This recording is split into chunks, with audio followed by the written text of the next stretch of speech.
Good evening, welcome to California Today. I'm Liang Zhang. Here's a preview of some of today's stories.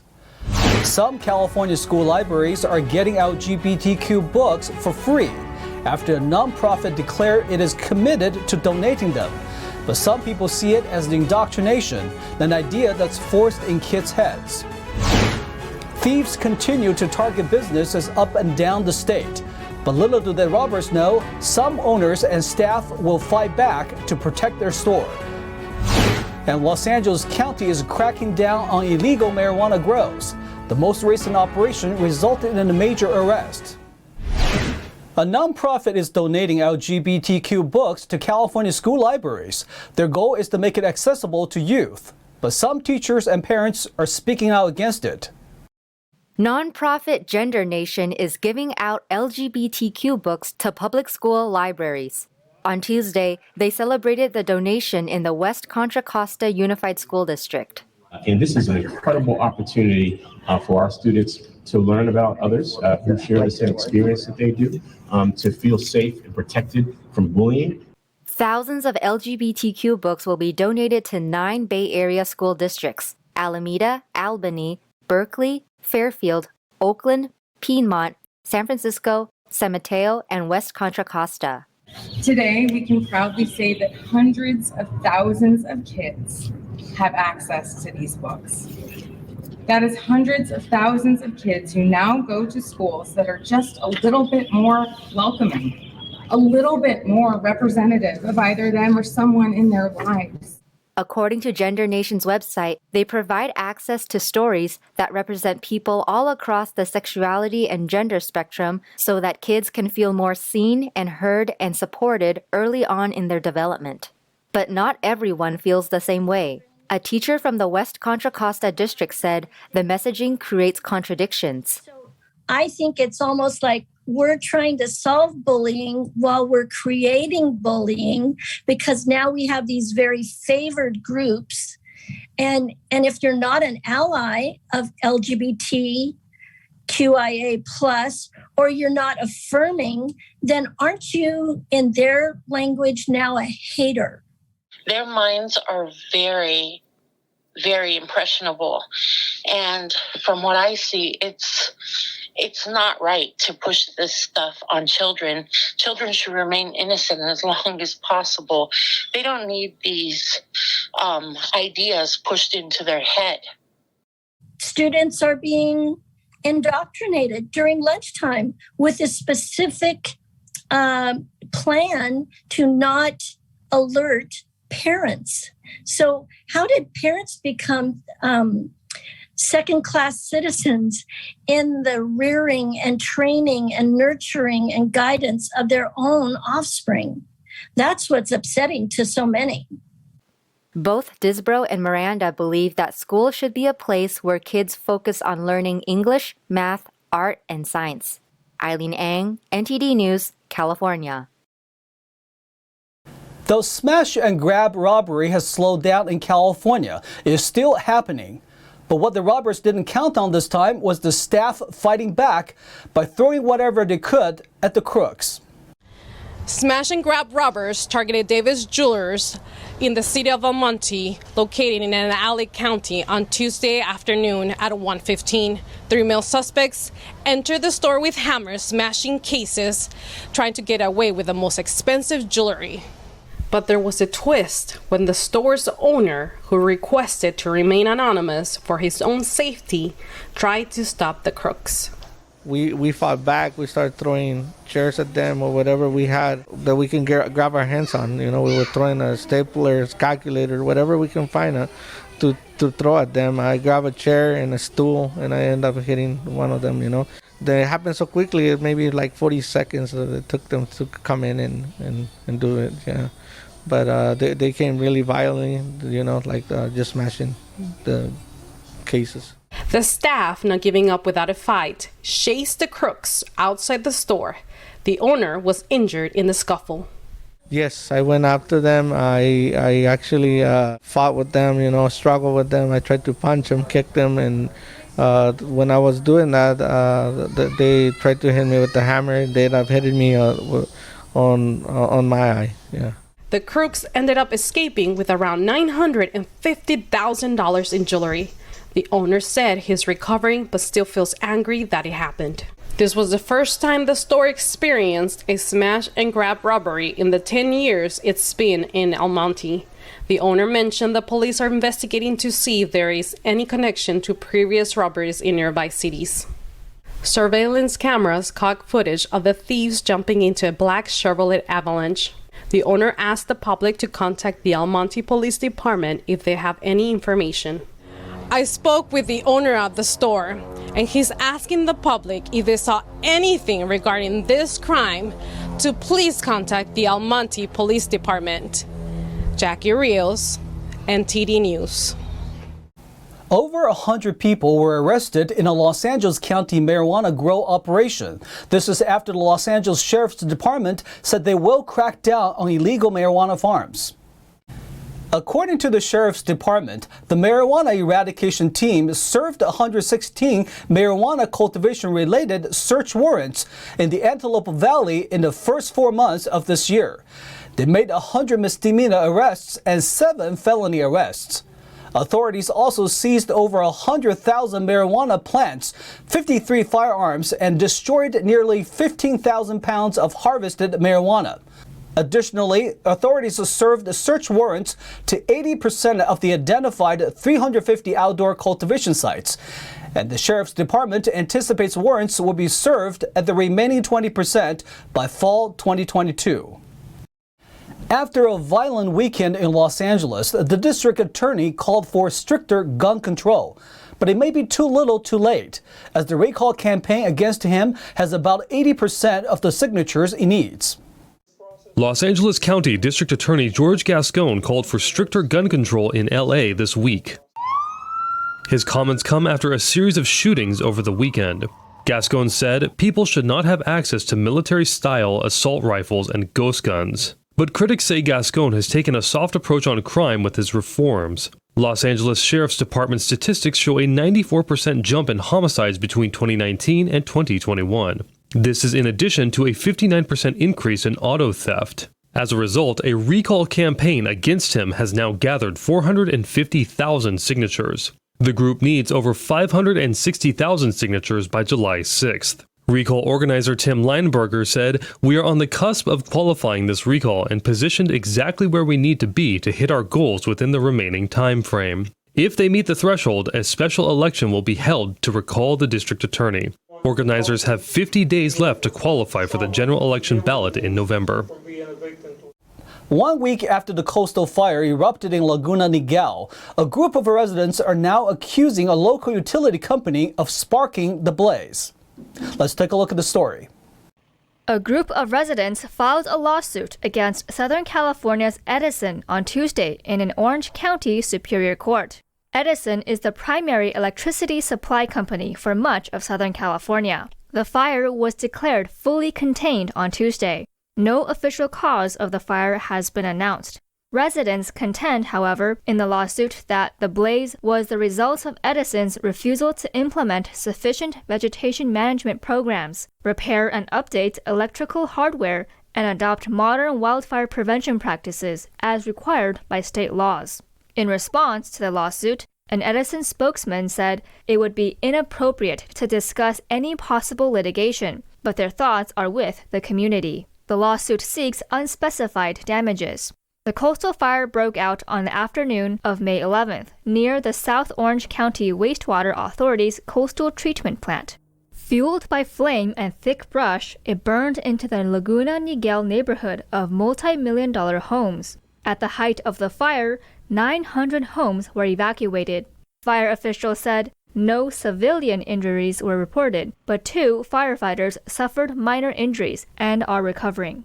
Last week, Edison notified the California Public Utilities Commission that it experienced circuit activity occurring close in time to the reported time of the fire. But it's currently uncertain if the circuit activity contributed to starting the fire. Earlier this week, the FBI announced that they are investigating the mayor of Anaheim for alleged corruption charges. Now officials are calling for his resignation. Anaheim Mayor Pro Tem Trevor O'Neill, along with Councilman Stephen Feisel and Jose Diaz, formally requested the resignation of Mayor Harry Sidhu on May 18th. The officials wrote in a letter that the deeply troubling issues that have come to our attention involving Mayor Sidhu raise serious concerns and questions about his ability to continue as mayor of Anaheim. Councilman Jose Moreno and Avelino Valencia also informally called on Sidhu to resign. Moreno is pushing for an independent investigation to find out if any other city staff were involved. He called for the removal of campaign funds from major companies to reduce inappropriate conduct in the city's governance. Valencia said he was saddened and angry, urging the council to take action and address what he called the abuse of public trust and corruption. According to a legal document released on May 16th, the FBI is investigating Sidhu. He's allegedly engaged in unlawful conduct during city negotiations to sell the Angels Stadium. According to an FBI affidavit, Sidhu provided confidential information to representatives of the Angels baseball organization during the negotiation of the Angels Stadium sale. In return, Sidhu expected to receive a large contribution to his re-election campaign. We're going to take a short break, but here's a look at what we got for you when we come back. A vehicle suspected to be part of several vehicle burglaries is customized like something from a spy movie. Police made 2 arrests. San Diego joins the growing list of California cities banning flavored tobacco products. The ban takes effect next year. The invasive species wiggled its way into a Northern California county. Scientists and farmers are concerned about the new neighbors. That and more on California Today.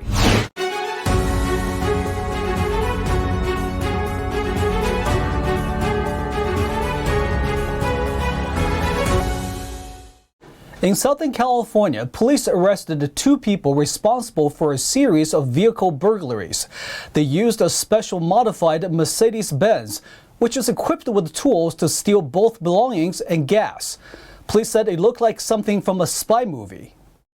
An Orange County resident alerted the Irvine Police Department about a suspicious vehicle possibly involved in previous vehicle burglaries. Officers found the white Mercedes-Benz, saying it was something like out of a James Bond movie. The vehicle's license plate could flip with the push of a button. There was also an elaborate gas siphoning device that transferred fuel from one vehicle into another vehicle's gas tank. They also found burglary tools, evidence of ID theft, and stolen property. 2 people were arrested and charged with vehicle burglary, vehicle theft, identity theft, possession of stolen property, and possession of burglary tools. After a vote on Tuesday, the sale of flavored tobacco products would be illegal to sell in the city of San Diego. Though several products will still remain for sale, retailers say it will cause a big hit to their business. NTD's Jason Blair has more. It's called the SAFE Act, and in San Diego, it will mean that the sale of any flavored tobacco, including menthol, will be banned. The San Diego City Council voted on Tuesday to put the ordinance into place starting on January 1st. The law will not apply to hookah, loose-leaf tobacco, premium cigars, or devices approved by the FDA to help smokers quit. Councilwoman Marnie Von Wilpert spearheaded the law. After the approval, she said, "I thank my colleagues for standing with me to stop big tobacco from addicting an entire new generation of youth on tobacco products by officially approving the SAFE Act." Dozens of small business owners were in opposition of the ordinance, saying that the flavored tobacco products made up from 25 to nearly 50% of their business. Some also argued that parents should be the one in charge of raising kids instead of the government. Jason Blair, NTD News, California. Another Los Angeles mayoral candidate has dropped out of the race. The city attorney is now endorsing one of the 2 front-runners. Los Angeles City Attorney Mike Feuer withdrew from the mayoral race on Tuesday. He threw his support behind Congresswoman Karen Bass. Noting his low poll numbers, Feuer said, "I've done a lot of soul-searching and I need to do what is best for our city." Feuer ended his campaign 5 days after Councilman Joe Buscaino ended his run for mayor and endorsed billionaire real estate developer Rick Caruso. Feuer called Caruso's self-financing campaign a disingenuous attempt to buy the mayor's office. According to recent polls, Caruso and Bass are the 2 frontrunners in the race. The primary ballot has already been mailed to city voters. Both Buscaino and Feuer are still listed on the ballots. Voting ends June 7th. Governor Newsom continues to tout a budget surplus as he recently revealed his revised blueprint proposal last week. But the state's legislative analyst office warned future economic conditions may not look so great.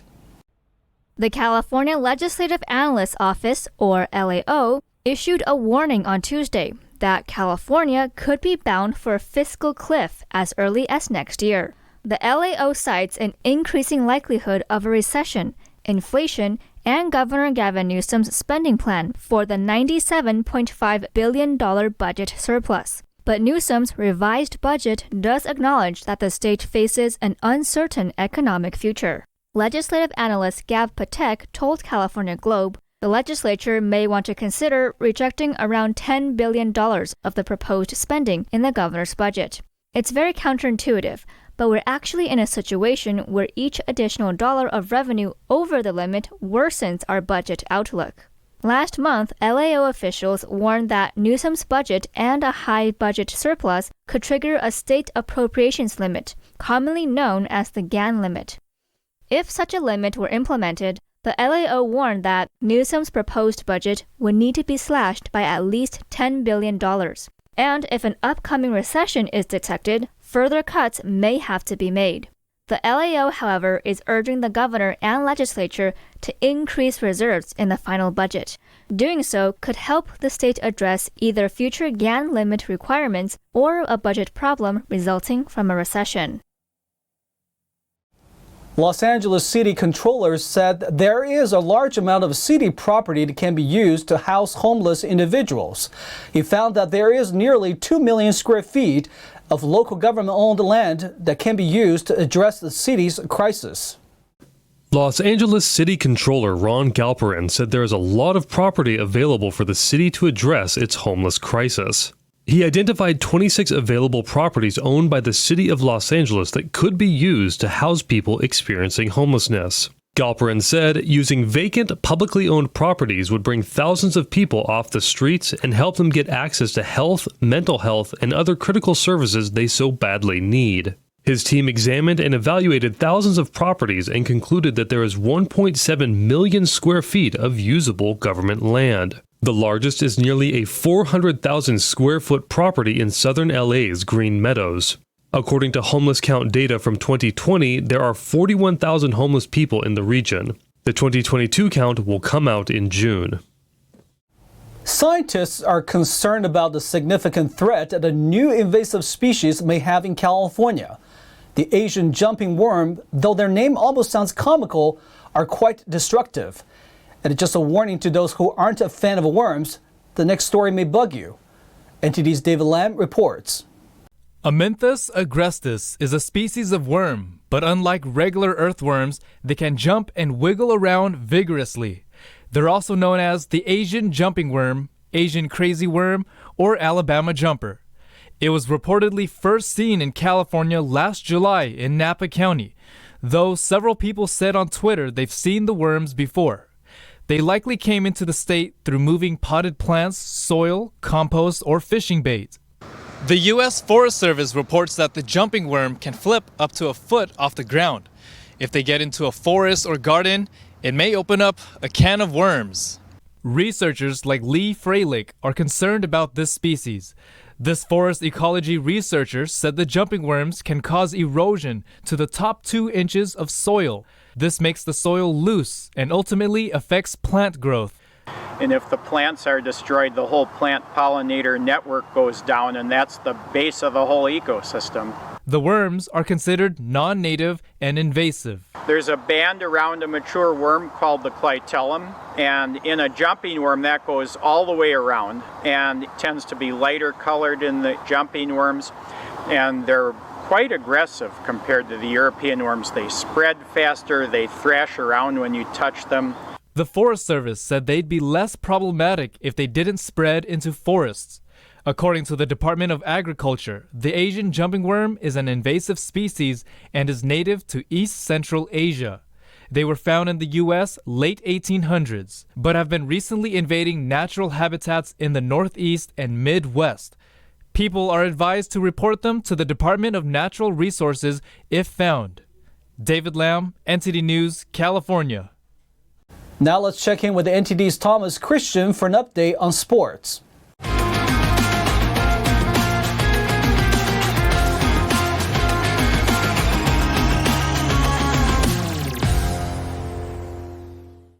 Warriors! It's time for your California Today Sports Roundup. The Warriors played loose, only trailed in the first quarter, and ended up absolutely trouncing the visiting Dallas Mavericks 112-87. Many counted the Warriors out of this series before today, resigning them to the superior Luka Doncic and his basketball brilliance. Instead, Stephen Curry got to show why it is he, not Doncic, that has 2 MVP awards and 3 NBA championships. It is still a 7-game Western Conference Finals series, but from what we saw in Game 1, it could be over sooner rather than later. Curry recorded 21 points on an efficient 7 of 16 shooting, adding 12 rebounds in the process. He led all scorers. 7 Warriors players scored in double digits in the win. Andrew Wiggins and Jordan Poole played large roles in Golden State's offense, each scoring 19 points. Klay Thompson tacked on 15, and Draymond Green, Otto Porter Jr., and Kevon Looney each scored 10. Every Warriors player listed on the active roster got into the game, with plenty of garbage time to burn at the end of the fourth quarter. Luka Doncic led the Mavericks with 20 points on 6 of 18 shooting, but also had 7 turnovers in the loss. They will play again at Chase Center on Friday before heading back to Dallas for Games 3 and 4. Mavericks 87, Warriors 112. Former British Open champion Francesco Molinari understands the ebbs and flows of the game as well as anyone, and the Italian said on Wednesday ahead of this week's PGA Championship that he may finally be poised for another upswing. Molinari has one top 10 finish on the PGA Tour this season, but enters the year's second major coming off a share of 17th place at last week's AT&T Byron Nelson, and feels his game from tee to green is more consistent than it has been in some time. Since his near miss at the 2019 Masters, where he led by 2 shots with 7 holes to play, Molinari has endured a run of mostly inconsistent results. But after relocating his family to California in 2020 and switching to a new swing coach, Molinari is finally seeing signs of progress, even if his results do not yet reflect that. While Molinari is keeping his expectations in check going into Thursday's opening round at Southern Hills, the Italian is still eager to do what is needed to take another step in the right direction. And that's all for the California Today Sports Roundup. And that's all for tonight. You can join us again on California Today every weekday at 8:30 p.m. If you have any news, tips, or ideas for our show, or just want to let us know how we're doing, our email is california.today@ntd.com. I'm Liang Zhang. Have a wonderful evening.